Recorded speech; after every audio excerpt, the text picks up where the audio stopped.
Cet épisode est soutenu par l'application de méditation Petit Bambou. Méditer me permet de lâcher prise, d'être dans l'instant présent et d'éviter d'être submergé par un stress d'une vie de famille et d'une vie professionnelle bien remplie, vous vous en doutez. Petit Bambou m'aide aussi à prendre soin de moi régulièrement et tout en douceur. Alors, ne vous laissez plus polluer par des pensées nocives et essayez gratuitement l'application de méditation Petit Bambou grâce à son programme Découverte.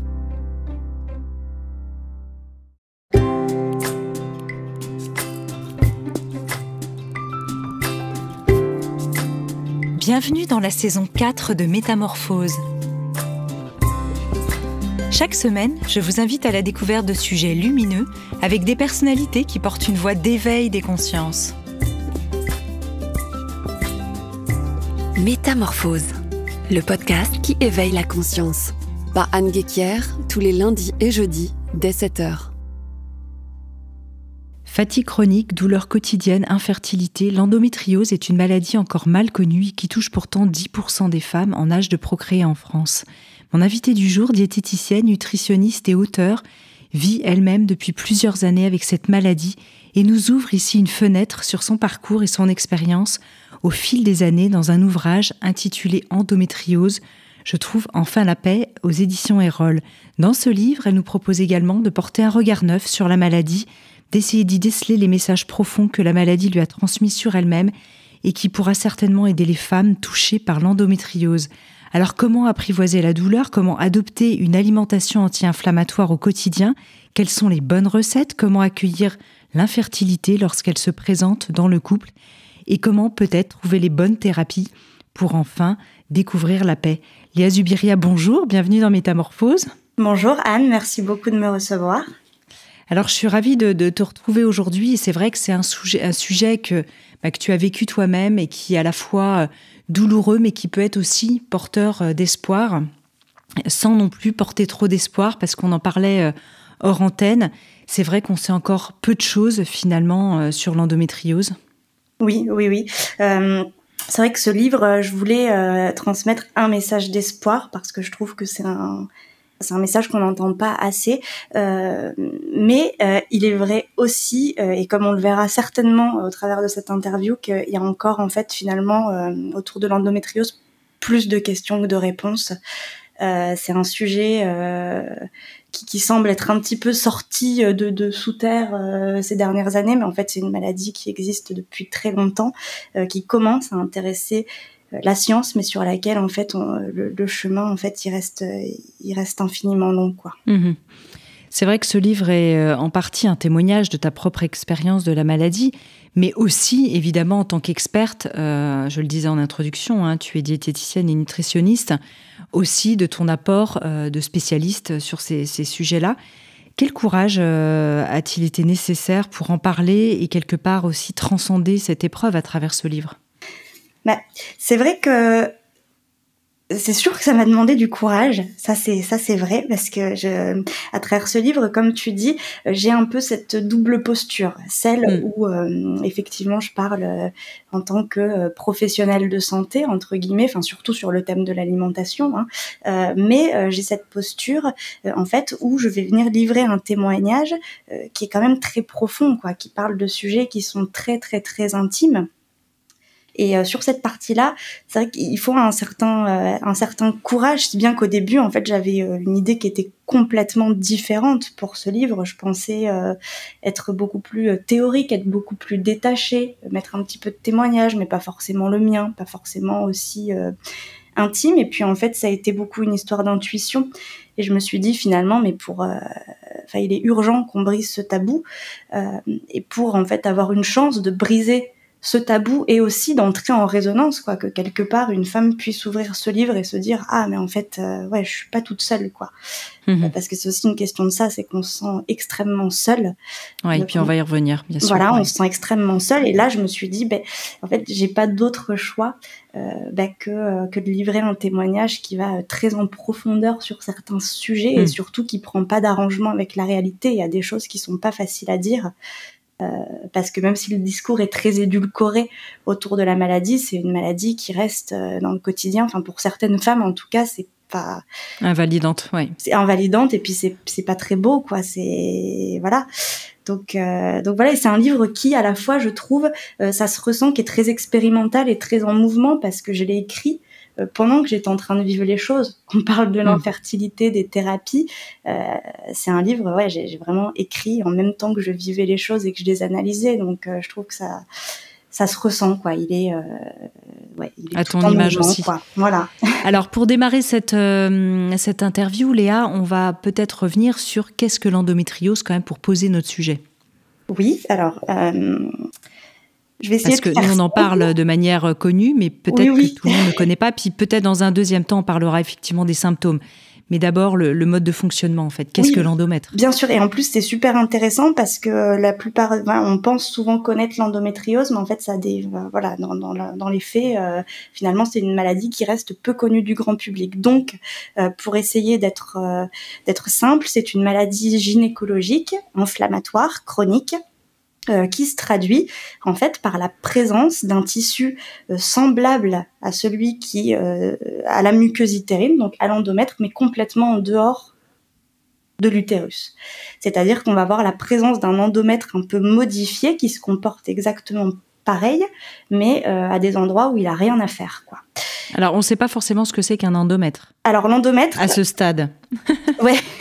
Alors, l'endomètre, c'est vraiment le tissu. Enfin, c'est la muqueuse utérine. C'est le tissu, c'est les cellules qui tapissent en fait l'utérus. Voilà, c'est ça l'endomètre. Et il est censé en fait rester lui dans l'utérus, quoi. Sauf que en fait, dans le cas de l'endométriose, ce tissu il va se retrouver un petit peu partout. Donc quand on pense endométriose, on pense souvent ovaire, trompe, utérus, et en fait pas que. L'endométriose, elle peut avoir des sièges très très variés. Il y a beaucoup de femmes qui ont de l'endométriose tout au long du système digestif, des intestins, en passant par le rectum, par le foie. On peut retrouver des implants d'endométriose au niveau de la vessie, du diaphragme, du thorax. Il y a des formes pulmonaires. On peut avoir de l'endométriose sur certains muscles. Et en fait, comment ce tissu se retrouve là ? Encore une fois, il reste pas mal de points d'interrogation, mais ce qu'on peut dire, c'est qu'il y a une théorie qui semble un peu se démarquer, qui est la théorie de l'implantation. Et il se trouve que les femmes, lorsqu'elles ont leurs règles, il y a une partie du sang qui serait régurgitée à travers les trompes et qui se retrouverait, donc ce sang, il contient des fragments d'endomètre et il va se retrouver au niveau de la cavité abdomino-pelvienne. Et ça, en fait, en creusant, on se rend compte que c'est plus ou moins chez toutes les femmes, quand même. Sauf que chez 10 à 20% des femmes qui vont déclarer de l'endométriose, le système immunitaire, il va pas être en mesure de détruire ces fragments d'endomètre qui vont du coup migrer, proliférer et s'implanter au contact d'organes voisins. Donc pourquoi ces 10 à 20% de femmes ? En fait, on identifie des facteurs environnementaux, génétiques, immunologiques, mais on n'est pas encore très sûr. Et en fait, voilà, c'est ces implants d'endométriose qui vont créer des douleurs parfois invalidantes. Souvent, elles sont cycliques, mais chez certaines femmes, en fait, c'est constant. On a tout le temps mal. Et dans certains cas, dans près de 40% des cas, ça va être associé à de l'infertilité. Alors justement, peut-être on peut en venir aux symptômes. Comment est-ce qu'on peut repérer de l'endométriose et puis le distinguer peut-être des douleurs plus banales, on va dire, de règles, même si toute douleur doit être approfondie, effectivement. Hein, ne pas se dire « Ah, c'est mes règles, c'est normal, j'ai mal. Hein ». On est bien d'accord avec ça. Aujourd'hui, on revient un peu de ça. Hein. Oui. On revient de ça et puis il faut absolument de toute façon en revenir. Comment distinguer alors c'est difficile, il faut le reconnaître. Bon, c'est aujourd'hui le temps de diagnostic de 7 ans, c'est plus possible et il faut que ça change urgemment.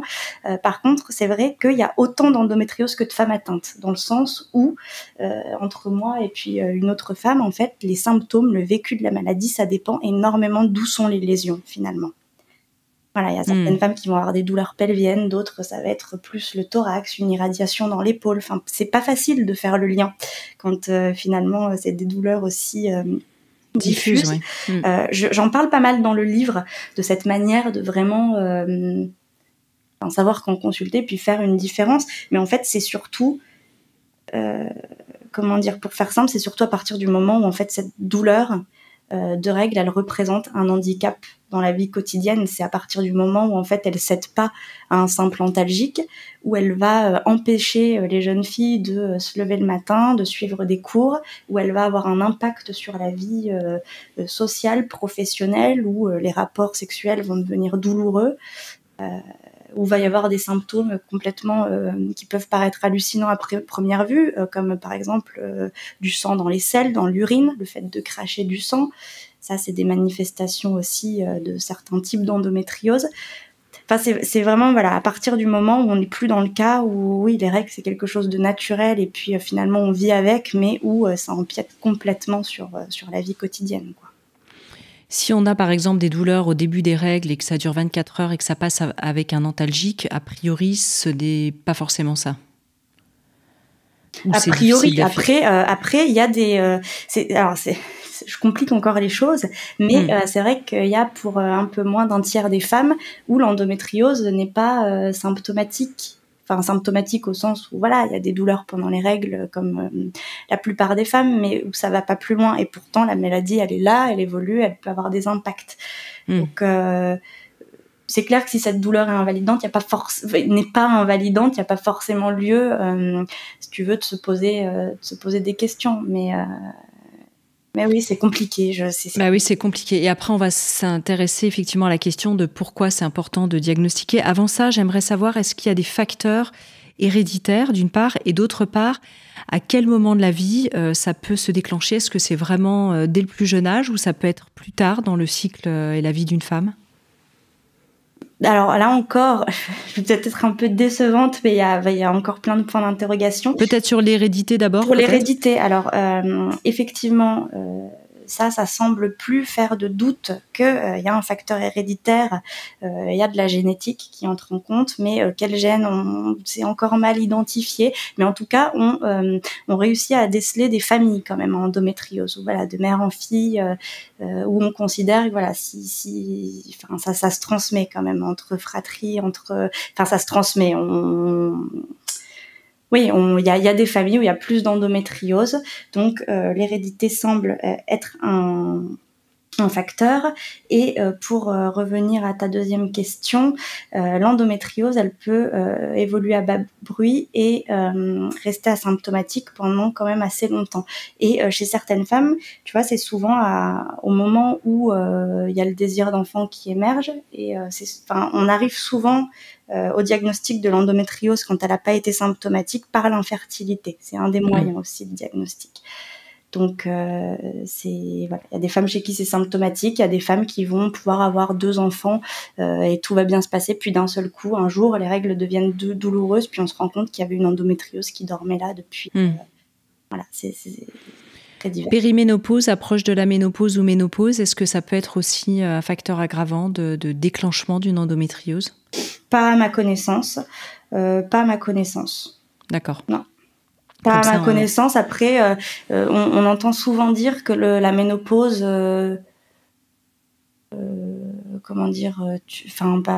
stoppe la maladie. On se rend compte que c'est pas forcément vrai. Voilà, il y a des cas qui restent rares, a priori qui restent rares, mais il y a des cas quand même où justement cette situation de ménopause va déclencher une endométriose, mais ça reste infiniment rare et c'est pas un facteur de risque de déclenchement connu à l'heure actuelle en tout cas. Est-ce qu'aujourd'hui on sait diagnostiquer cette maladie? Tu parlais de 7 ans, ça paraît tellement long pour des personnes effectivement pour qui c'est invalidant. Toi-même, tu vas le raconter après, mais tu as eu une forme un peu de nomadisme médical, où tu as été opérée, puis finalement, etc. Tu vas nous raconter. Mais globalement, avant d'en venir là, comment est-ce qu'on peut diagnostiquer cette maladie avec l'espoir aussi du test qui est sorti il n'y a pas longtemps?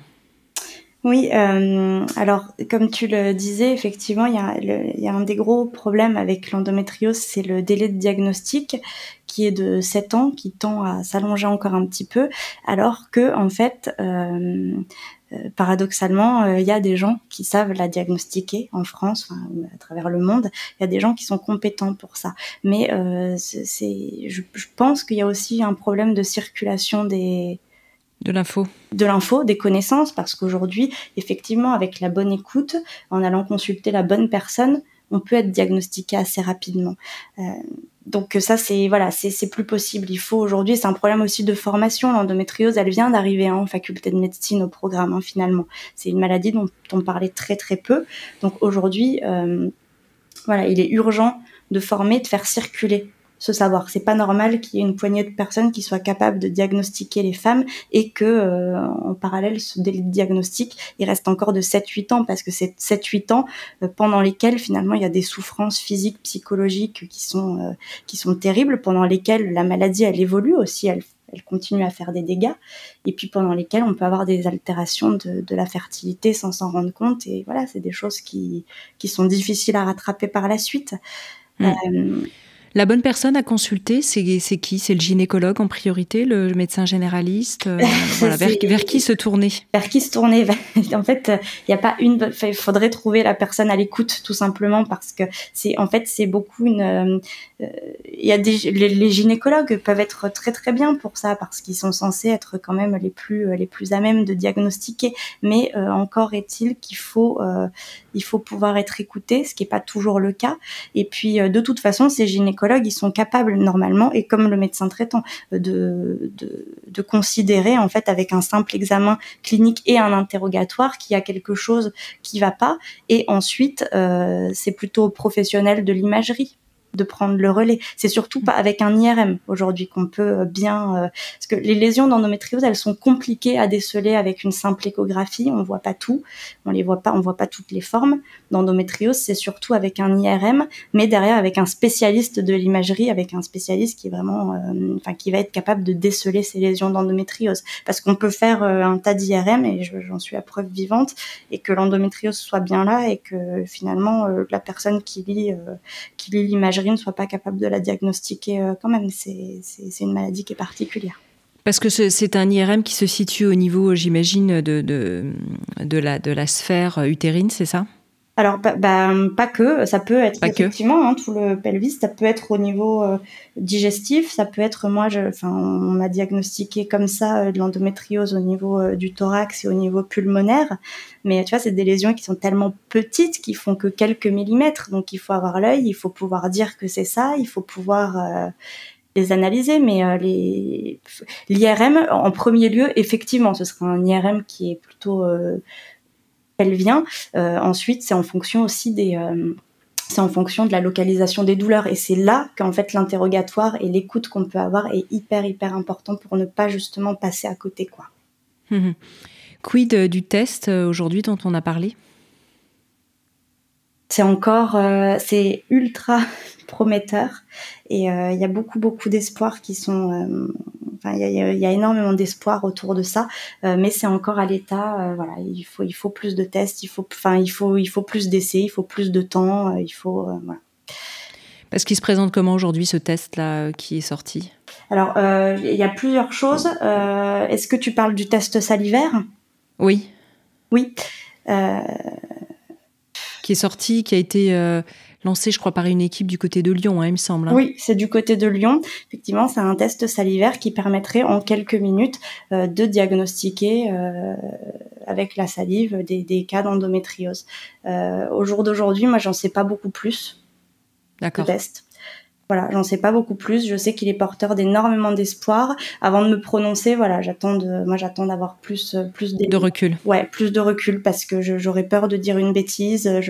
En tout cas, la promesse est vraiment magnifique, et si ça pouvait se faire, si ça pouvait, se confirmer dans la fiabilité, ce serait une avancée incroyable. Alors rapidement, peut-être toi, quel a été ton parcours? On va pas passer peut-être trop de temps dessus, parce qu'effectivement après on va venir évidemment aux solutions anti-inflammatoires, parce que ça a à voir avec l'inflammation évidemment du corps, quand l'endométriose se manifeste. Et puis l'idée c'est aussi de pouvoir apporter quand même des solutions à nos auditrices et nos auditeurs, parce qu'il peut y avoir des auditeurs qui sont intéressés par le sujet parce qu'ils sont soignants, pour leur compagne, etc. évidemment. Mais est-ce que tu peux nous raconter un peu ton parcours ? Toi, tu as eu ce nomadisme médical et en même temps, tu dis que dans ton cas, ça a été malgré tout assez rapide. Oui, moi, ça a été assez rapide. Pour retracer l'histoire, moi, j'ai commencé, je vivais en Australie à l'époque, à avoir des douleurs qui étaient complètement bizarre. Assez vite, je me suis rendu compte que c'était cyclique, mais à la fois très difficile à mettre en lien avec les règles, puisque ce qui m'a fait souffrir en premier lieu, c'est l'endométriose au niveau du thorax et puis au niveau du psoas, donc qui est situé sur un muscle. Et donc très vite, je me suis rendu compte qu'en fait, j'ai réussi à me rendre compte que pendant que j'avais mes règles, j'avais la sensation vraiment d'oppression, d'avoir très très très mal au cœur, ça irradiait dans l'épaule, j'avais du mal à marcher. Et là, je me suis demandé ce que c'était. Donc de retour en France, j'ai commencé à consulter une gynécologue justement en premier lieu, à qui j'ai un petit peu livré sur un plateau le terme d'endométriose parce que j'avais fait mes recherches et parce que voilà, je souffrais énormément, et puis qui m'a rayonnée, qui m'a pas du tout prise au sérieux. À ce moment-là, qui m'a dit, je me souviens que je m'inventais des soucis et puis que l'endométriose c'était pas ça. Donc je suis restée comme ça à peu près 1 an et demi.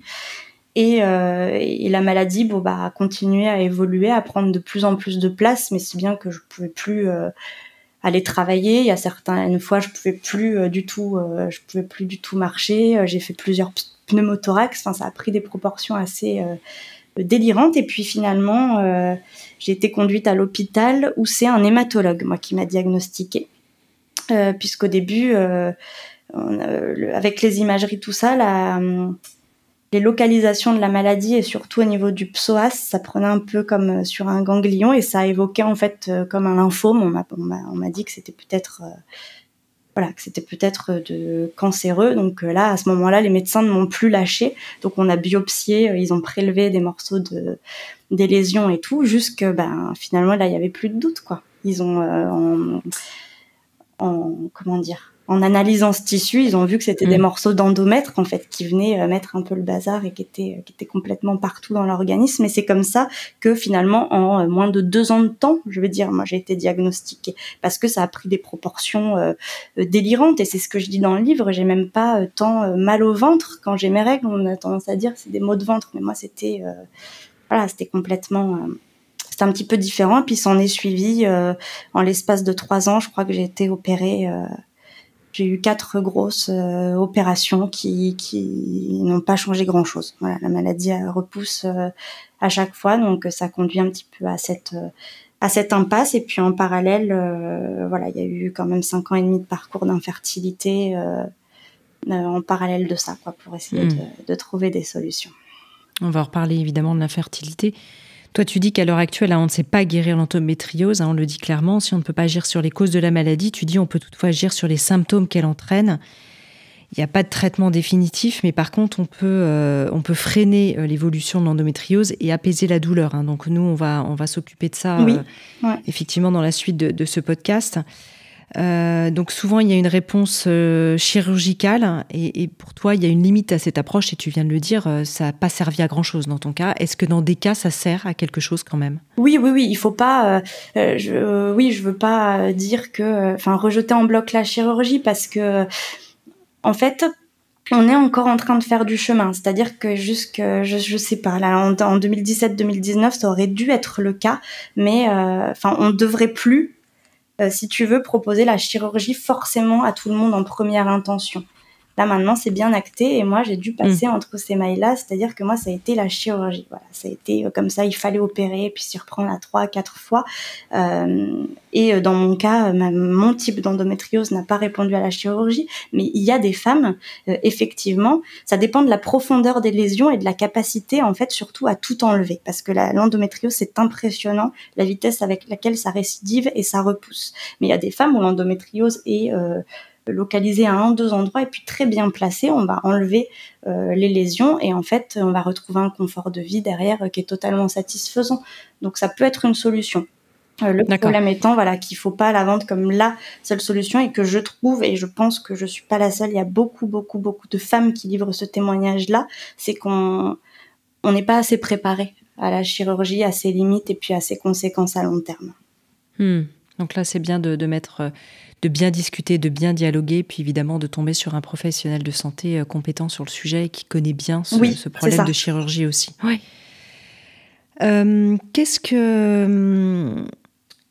À quoi il faut vraiment prêter attention quand on souffre d'endométriose? Toi, tu parles de 3 choses, l'alimentation, l'inflammation, effectivement, très inflammatoire, et l'aspect hormonal. Alors, tu confirmes ça, hein? Oui, dans les axes pour la partie alimentation, effectivement, on va pouvoir agir sur la sphère inflammatoire, sur la sphère en fait de l'équilibre hormonal, et il y a aussi la partie microbiote digestif.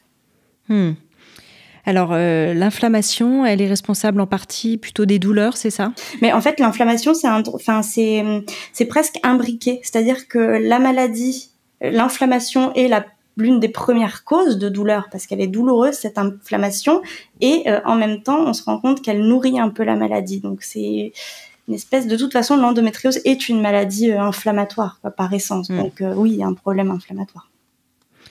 D'accord. Sur l'aspect hormonal, très important aussi. L'aspect hormonal est très important parce qu'on se rend compte que chez une grande majorité des femmes atteintes par l'endométriose, il y a un problème de déséquilibre. C'est-à-dire qu'il va y avoir il y a trop d'œstrogènes et pas assez de progestérone. Et ça, ce déséquilibre, cette situation de déséquilibre hormonal, déjà, elle aggrave les symptômes et en plus, elle peut, chez certaines femmes, porter préjudice à la fertilité aussi. Donc ça, c'est un autre axe, oui, sur lequel il faut je pense qu'il y a beaucoup de travail à faire. C'est ça. Sur cet aspect inflammatoire, c'est ce qui nous rend potentiellement aussi vulnérables et qui peut entraîner aussi ces fatigues. Donc, beaucoup surveiller l'état de fatigue pour lutter contre ça. Oui, il y a un lien qui est direct de toute façon. Je fais souvent le parallèle puisque dans le cas de l'endométriose, on a une inflammation qui est chronique puisque finalement on a la présence de ce tissu à des endroits du corps où il a rien à faire, qui en plus de ça, pendant les crises d'endométriose, se met à saigner, est hémorragique. Donc ça, pour l'organisme, c'est une situation qui est complètement incompréhensible. Donc il est en sur-régime constant. On a une situation d'hyper-inflammation constante, et je fais un peu souvent le parallèle avec une grippe ou une angine. C'est-à-dire qu'au-delà des symptômes de ces maladies saisonnières, au-delà des symptômes, c'est vrai que ça fatigue le corps et on met du temps à s'en remettre. Et dans le cas de l'endométriose, c'est un petit peu pareil. C'est que l'organisme, il est en fait constamment en train de lutter contre un tissu intrus et contre une situation qui est anormale, sauf que là, il n'y a pas de répit. Donc ça crée une fatigue, mais qui est... j'en parle beaucoup dans le livre, mais ça crée une fatigue qui est incroyable, quoi. Alors toi, qu'est-ce qui t'a aidé justement pour gérer cette fatigue chronique dans le quotidien? Qu'est-ce que tu as exploré? Qu'est-ce que tu pourrais recommander de tes études aussi? Là, je m'adresse aussi à la spécialiste, qui pourrait fonctionner. Alors déjà, merci d'en parler de la fatigue, parce que c'est un peu la grande oubliée de la prise en charge médicale. Et pourtant, elle concerne vraiment la majorité des femmes atteintes d'endométriose. Elle est source de frustration, de souffrance, de culpabilité, d'incompréhension aussi. Et du coup, il y a plusieurs axes. Moi, je pense que déjà, pour mieux la gérer, cette fatigue, c'est hyper important qu'on l'explique aux femmes.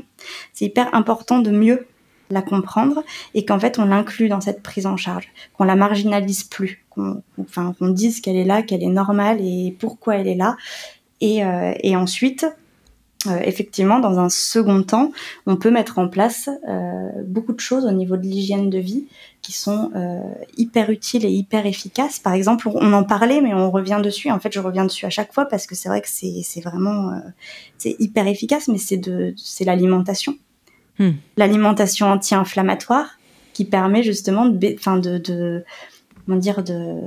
c'est comme s'il y avait le feu un petit peu tout le temps. Donc là, ça permet de calmer un petit peu les choses. Ça permet d'avoir moins de douleur, moins de fatigue, lutter contre toutes les carences pour compenser justement ce sur-régime constant, quoi, de l'organisme qui fait face à l'inflammation.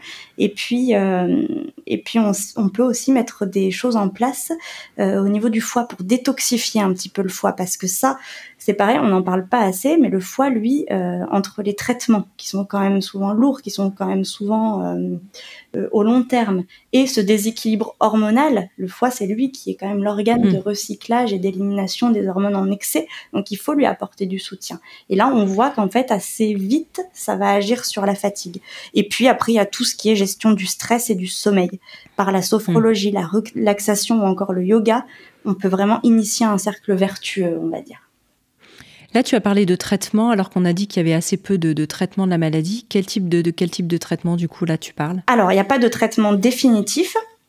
Maintenant, il y a des traitements qui sont aujourd'hui proposés, qui sont, on a déjà parlé de la chirurgie, mais au-delà de ça, il y a l'hormonothérapie.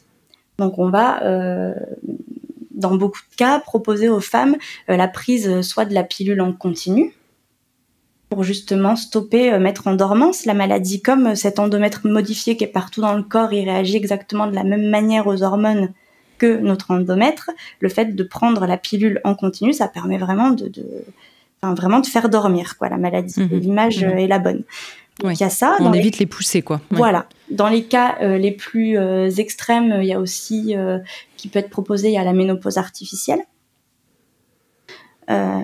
Mettre le corps en ménopause, c'est pareil, on va encore un petit peu plus loin, mais ça permet d'obtenir pas mal de répit, sauf que... Avec quel moyen, là, par exemple ? Soit on enlève l'utérus, c'est ça ? Non, d'accord. Par médicament, par injection. Donc là, on est toujours par traitement hormonal. Par traitement, ouais. Enlever l'utérus, ça se fait quand même de moins en moins, c'est quand même de plus en plus discuté. Il y a certaines femmes chez qui ça peut être une solution, mais voilà. C'est... D'accord, non mais je pose des questions pour savoir. Mais non, vraiment médicamenteux, là, par cure de ménopause artificielle. Sauf que ces traitements hormonaux, ils sont pas compatibles avec un désir de grossesse, et c'est souvent là que ça pose un peu souci, parce que dès qu'il y a un désir de grossesse chez les femmes atteintes d'endométriose, pas toutes, il y a des femmes qui ont une fertilité préservée et ça se passe très bien, mais chez d'autres c'est un désir, ça peut mettre plusieurs années à venir aussi, donc c'est autant d'années pendant lesquelles on n'a pas accès à ces hormonothérapies, ou en tout cas c'est pas une solution. Et puis après tu as tous les traitements anti-inflammatoires et puis antidouleurs. Voilà, donc souvent c'est pas des antalgiques simples, ça va plutôt être de la codéine, du tramadol, pour justement essayer de calmer un petit peu la douleur. Donc ça a des énormes conséquences à long terme, et c'est, à mon sens, pas une solution.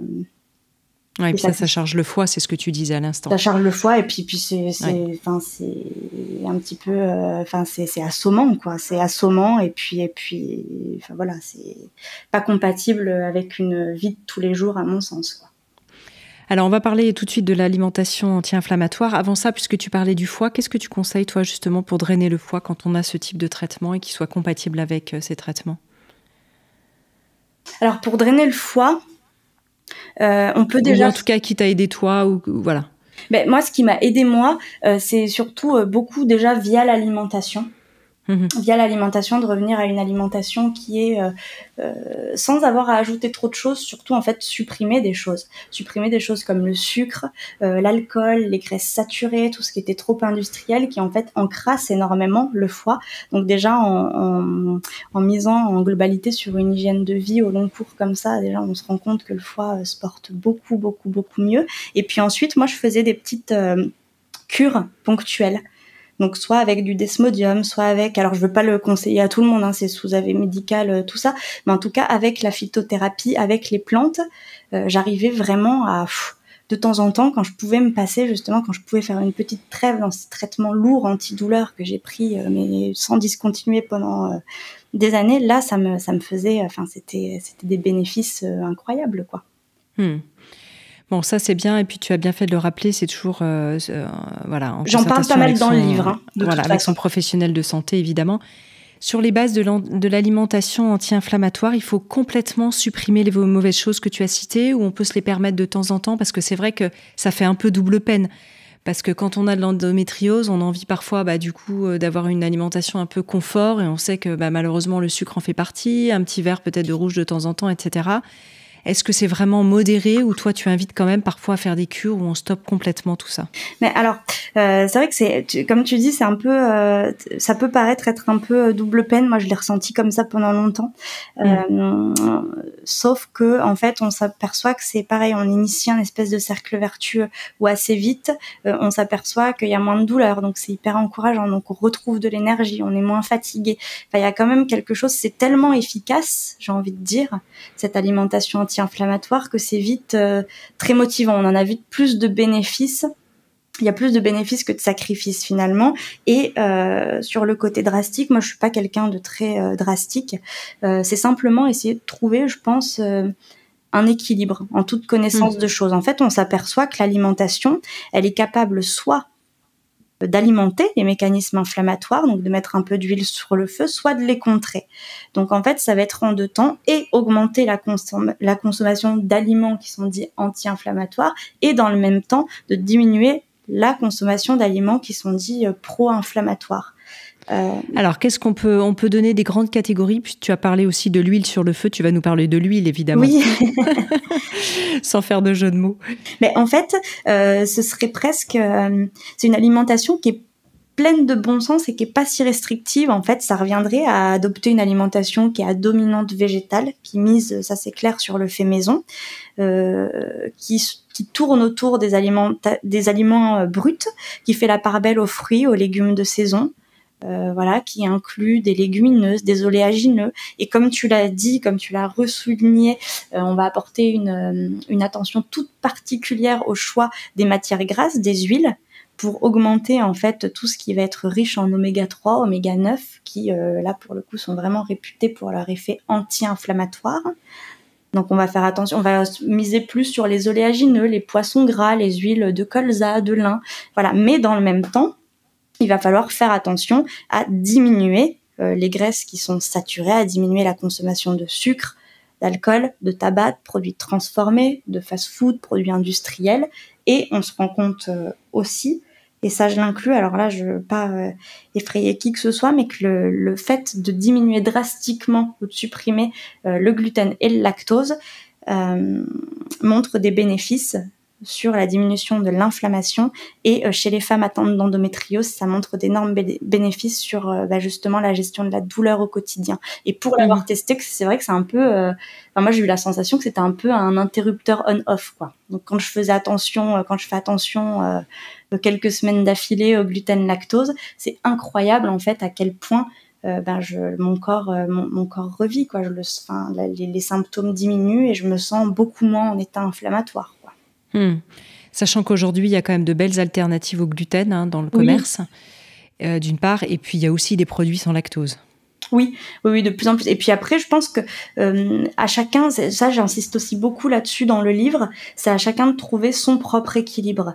C'est-à-dire que je dis pas, et moi-même la première, je suis pas impeccable à 100% tout le temps, parce qu'il y a des fois où, comme tu le disais, il y a le plaisir, il y a besoin en fait de se faire plaisir, surtout quand on vit ce quotidien avec une maladie comme l'endométriose, mais c'est à chacune de trouver ce qui est acceptable. Moi, j'étais sur on va dire 80% du temps, quoi, pour reprendre cette vieille loi des 80-20, mais c'était un peu ça, quoi. Je faisais attention 80% du temps, puis quand j'avais envie de me faire plaisir, je le faisais à fond. Et finalement, je savais que mon corps allait se manifester dans les heures qui suivaient, mais c'était pas grave parce que je m'étais fait plaisir, quoi. Ouais. Et puis tu étais en conscience de ça. Sur la partie alimentation, pour ce dialogue, pour parler de ce dialogue entre le ventre, le microbiote et l'endométriose, qu'est-ce qu'il y a comme lien maintenant un peu avéré ? Là encore, il y a pas mal de questions en suspens, mais on se rend compte qu'en fait, il y a une espèce de relation qui a double sens. On sait maintenant que un microbiote bien équilibré, ça peut aider, ça c'est clair. Ça a un impact favorable sur l'équilibre hormonal. On arrive à mettre en lumière des possibles liens entre l'altération du microbiote et la survenue de certaines maladies auto-immunes et inflammatoires comme l'endométriose. Et dans l'autre sens, on se rend compte que chez 80 à 90% des femmes atteintes d'endométriose, il y a des problèmes de troubles digestifs, qu'ils soient constants ou plus ponctuels. Donc c'est dire si c'est un symptôme qui est ultra courant. Encore une fois, on n'y fait pas beaucoup attention. Je trouve que la médecine n'y prête pas assez attention, mais c'est des symptômes qui sont ultra courant. D'ailleurs, il y a le fameux endobelly qui est bien connu des femmes atteintes d'endométriose. C'est ce ventre qui est impressionnant, quoi, qui est à la fois gonflé, douloureux. Voilà, on connaît pas encore très bien les causes, mais il semble évident qu'il y a un lien entre la santé digestive et la survenue de maladies telles que l'endométriose. Donc là encore, ça vaut le coup d'investir ce terrain et en tout cas d'avoir une alimentation qui peut venir au secours de cet équilibre digestif, ça c'est clair. Allez, tiens, comme dans ton livre, il y a une vingtaine de recettes. Si tu es d'accord, peut-être sur Instagram, pour notre audience, on publiera 1 ou 2 recettes du livre pour montrer un petit peu quel est un type de recette un peu anti-inflammatoire. Je suis sûre que ce sera d'un grand secours, si tu es d'accord. Avec plaisir, ouais.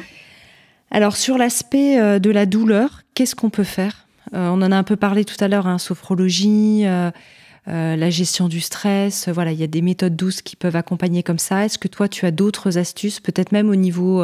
alors là, on a parlé évidemment du volet de l'alimentation. Est-ce qu'il y a autre chose, toi, que tu as exploré, que tu pourrais conseiller ? Oui, moi, j'ai quand même pas mal d'exploration au-delà des traitements parce que ces traitements conventionnels ne m'apportaient pas, je parle vraiment pour mon cas personnel, mais ça me menait pas à une situation qui a été satisfaisante du tout. Et du coup, j'ai beaucoup été moi vers les thérapies en fait alternatives qui ont été pour moi d'un secours mais immense. Et je pense notamment, alors il y a tout un volet du livre où je prends le temps de les décrire plus en détail, mais je pense notamment à l'acupuncture qui je l'ai découvert un peu sur le tard parce que je l'ai découvert moi, pour accompagner mes parcours en fait en PMA, mais si j'avais su avant c'est clair que je l'aurais utilisé pour gérer les effets secondaires des traitements, pour traiter cette fatigue chronique, pour traiter ces douleurs, pour toute la sphère stress, anxiété, enfin voilà, ça a fait des merveilles. Moi j'ai fait beaucoup de psychothérapie également, de MDR, d'hypnose, pour essayer justement. J'ai même fait de l'hypnose transgénérationnelle.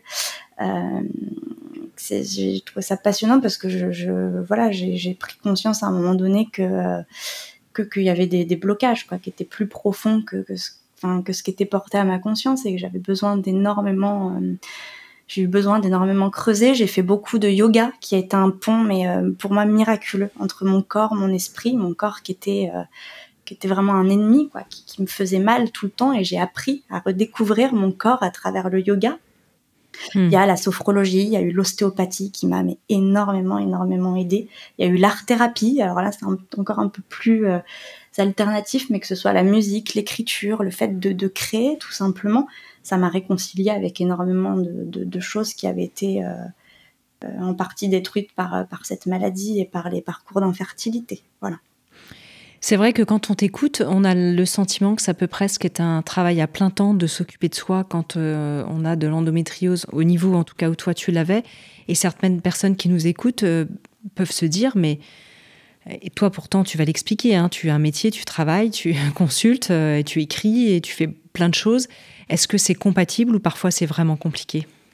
C'est vraiment ça, plus une question de moyens, de certaines thérapies alternatives dont tu as parlé, qui ne sont pas forcément toujours remboursées.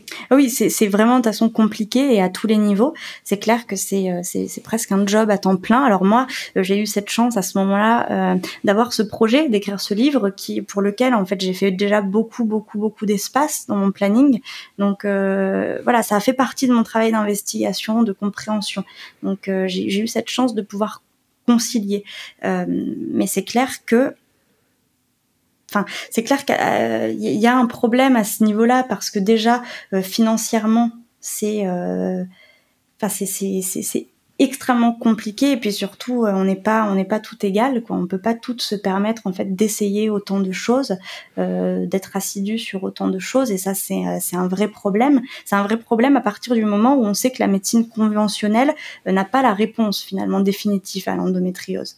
Donc il faudrait que ces thérapies dites alternatives elles soient soutenues et qu'elles trouvent une vraie place, parce que moi ça m'a fait moi et puis d'autres femmes avec qui j'en parle, mais c'est une renaissance, ça comble en fait tellement de choses là où on se sent seul, là où il y a des douleurs, là où psychologiquement c'est compliqué à cause de tout ce que la maladie vient chambouler, surtout quand il y a de l'infertilité en plus. Donc il est urgent qu'on mette en place ça. Ça peut être... je sais pas, je sais même pas comment ça pourrait être soutenu. Mais en tout cas, il faudrait reconnaître qu'il y a là une énorme lacune. Alors de plus en plus, les spécialistes de l'endométriose, ou en tout cas, moi je suis tombée sur des très bien, qui glissaient justement la nécessité d'aller consulter ces thérapeutes en plus de ce que eux pouvaient proposer, mais c'est encore très très timide, quoi. C'est vrai que par exemple dans les cas de Covid long, il y a eu la mise en place de cellules, alors certainement pas assez, hein, mais qui a pu reconnaître ce Covid sur le long terme, et puis des cellules qui ont pu prendre en charge à travers plusieurs professionnels de santé cette maladie. Est-ce qu'il faudrait faire pareil au niveau de l'endométriose ou est-ce que ça existe déjà ? Non, il faudrait le systématiser, parce que je crois savoir qu'il y a des associations qui sont très très bien, et notamment à Lyon, on a le programme endométrise qui donne lieu, c'est vraiment un rassemblement de toutes ces thérapies qui peuvent vraiment faire du bien, et voilà, on le propose aux femmes pour entrer dans ces programmes. Il y a certaines conditions, il y a certaines conditions à remplir et tout le monde ne peut pas y avoir accès, évidemment, mais il faudrait ça les multiplier, que ce soit à un niveau associatif ou dans les centres hospitaliers, dans les cliniques. Il faudrait que ça devienne systématique, qu'on reconnaisse en fait tout simplement les préjudices de cette maladie, et puis qu'on aide les femmes, qu'on leur propose d'autres choses, quoi. On est parti effectivement là-dessus. Je voulais simplement peut-être terminer sur ce qui aggrave ou ce qui peut favoriser les poussées d'endométriose. Toi, tu parles aussi dans ton livre des perturbateurs endocriniens qui aggravent en fait l'état inflammatoire. Quels sont-ils, à ton avis, les plus importants à éviter ? Alors les perturbateurs endocriniens, alors ça c'est vrai que j'y consacre vraiment du temps dans le livre, parce que ça c'est pareil, on est sur vraiment un fléau de société. Enfin on les consomme quand même massivement à travers la cosmétique, l'alimentation. Donc voilà, j'invite surtout à travers ce livre à prêter attention effectivement à tout ce qu'on peut avoir dans l'alimentation, surtout transformer. C'est à savoir vraiment essayer de lire, de mieux lire les étiquettes, de se tourner vers une alimentation qui est la plus brute possible, faire attention aussi aux matériaux qu'on utilise dans notre cuisine, tout simplement, quoi. Se tourner vers des matériaux qui sont beaucoup moins nocifs. Dans la cosmétique, je me suis intéressée à ça pour écrire le livre, et vraiment je vais dans le détail à plusieurs reprises, mais dans tout ce qu'on s'applique, quoi, sur le visage. Enfin, il faudrait presque tout changer, et puis ça va même jusqu'aux protections hygiéniques qui vraiment, c'est quand même incroyable quand on y pense, quoi, d'avoir de l'endométriose. On sait qu'il y a un problème à ce niveau-là, et puis finalement on va quand même utiliser ces produits qui sont ultra nocifs. Donc il faudrait en fait quasiment tout revoir, quoi. Il faudrait tout revoir. Ouais. Sur le sujet des protections périodiques, ça a quand même bien évolué. C'est vrai qu'il y a eu quelques scandales ces dernières années sur les polluants qui étaient contenus dans ces produits-là, et les fabricants ont quand même globalement, il y a encore du ménage à faire, mais ils sont vraiment en chemin pour faire du ménage à ce niveau-là. Oui, je trouve que oui, il y a ces dernières années, je trouve ça assez génial, ouais, ce qui se passe, et je me dis, mais c'est surtout génial pour les générations là qui viennent, parce que si moi à titre personnel j'avais eu accès à ça avant, c'est clair que je me serais évité des milliers de protection qui était pas top, et c'est vrai, tu as raison que moi je trouve qu'on fait beaucoup de chemin, et je trouve ça vraiment chouette. Alors maintenant, venons-en à cette grande question, Léa Zubiria, sur l'infertilité, puisque toi ça a été aussi, tu as parlé un peu de la PMA tout à l'heure, ça a été pendant longtemps un combat de lutter contre cette infertilité. Alors il y a une bonne nouvelle aujourd'hui pour toi. C'est pas forcément le cas de toutes les personnes qui vont dans ce sens-là. Quel a été ce parcours, et puis comment est-ce qu'on peut favoriser la fertilité quand on est atteint d'endométriose, hein? C'est quand même la grande question. Oui, c'est vrai que oui, ça a été un sacré parcours. Pour ma part, j'ai de la chance, il se termine bien. Je suis consciente que tous les couples n'ont pas cette chance non plus. Oui, parce que tu es enceinte au moment où on fait ce podcast, Léa. Oui, on peut le dire. Donc mais ça a été 5 ans et demi d'un long d'un très très très très long combat. Aujourd'hui, ce qu'il faut dire, faut pas effrayer tout le monde. Je veux pas, surtout pas effrayer tout le monde, puisque on sait que l'endométriose, dans 40% des cas, elle est quand même associée à l'infertilité. Mais ça veut aussi dire qu'il y a 60% des femmes pour qui ça se passe relativement bien. D'autant plus, ce qui est compliqué aujourd'hui. Pour répondre un petit peu par avance là, à ta deuxième question, comment favoriser la fertilité, ce qui est compliqué aussi, c'est qu'on n'en connaît pas totalement tous les mécanismes. C'est-à-dire que moi, à titre d'exemple, j'ai jamais eu d'endométriose au niveau du système reproducteur et pourtant ça a été un vrai fiasco. Il y a des femmes qui ont tout le système reproducteur qui ont des lésions d'endométriose à ce niveau-là et pour qui ça fonctionne très bien. Donc ça reste des grandes questions en suspens. J'en profite aussi juste pour dire qu'effectivement sur les questions de l'infertilité, je pense que il faut vraiment soutenir les couples, il faut sortir un petit peu de ce tabou.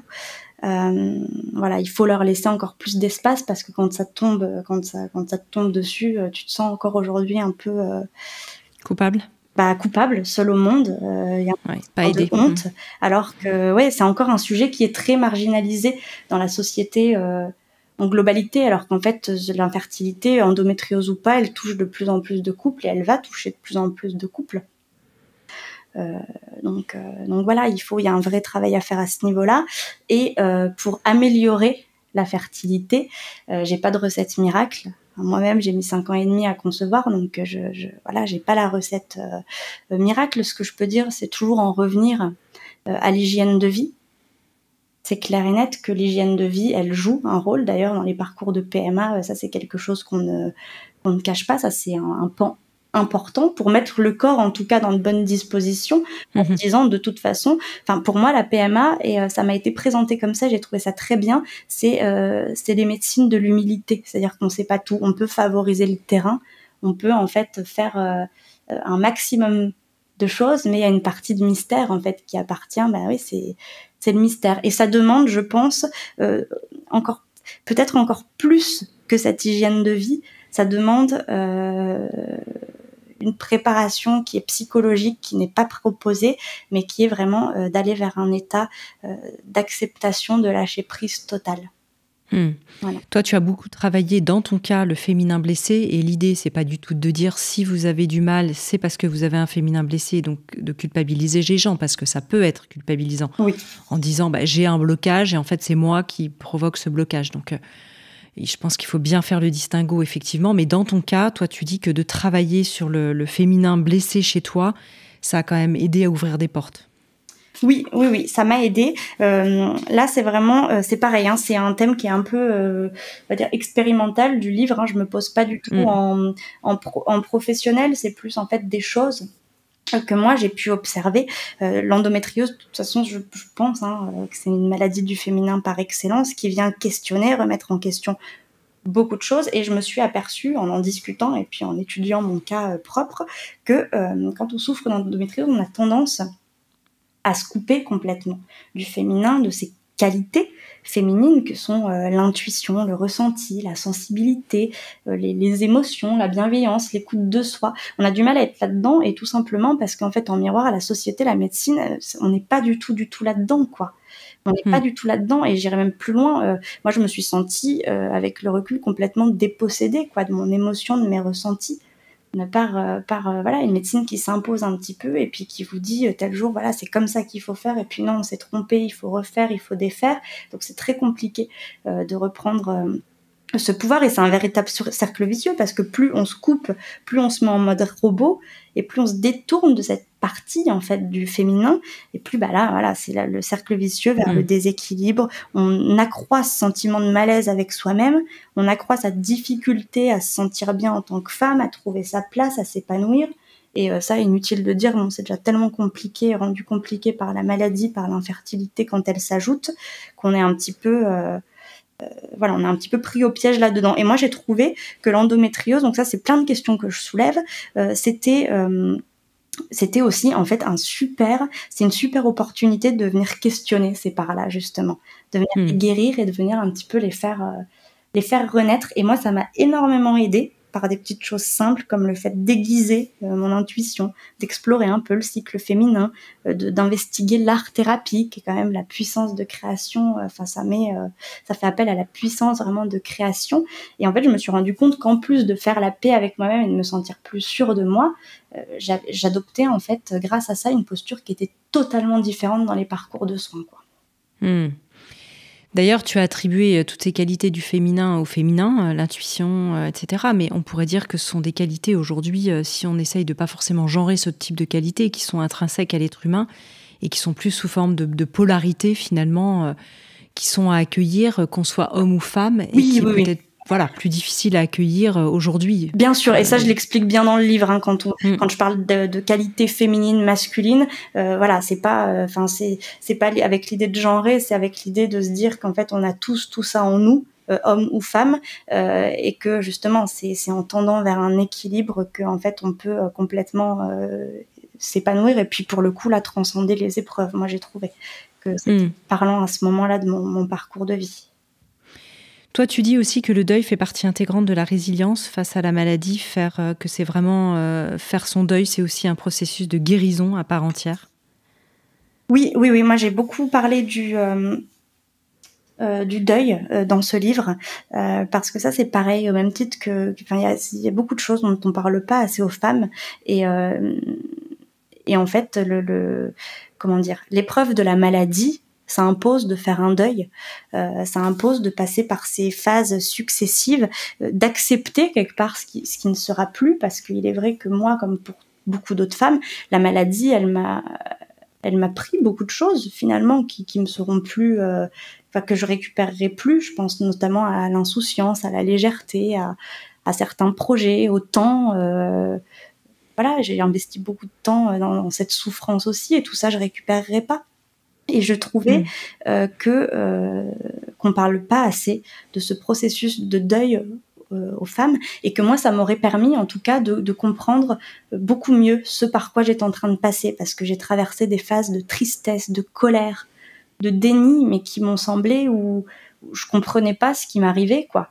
J'arrivais pas du tout à comprendre ce qui m'arrivait, et puis quel sens ça avait, et puis comment j'allais pouvoir traverser ça. Et en fait, ce qui est beau avec le deuil, c'est que quand on traverse tout ça, quand on comprend, quand on traverse tout ça, ce qui attend derrière, c'est la croissance, c'est la résilience, c'est quelque chose qui est formidable aussi. Mais ça nécessite effectivement d'en passer par là et puis d'accepter.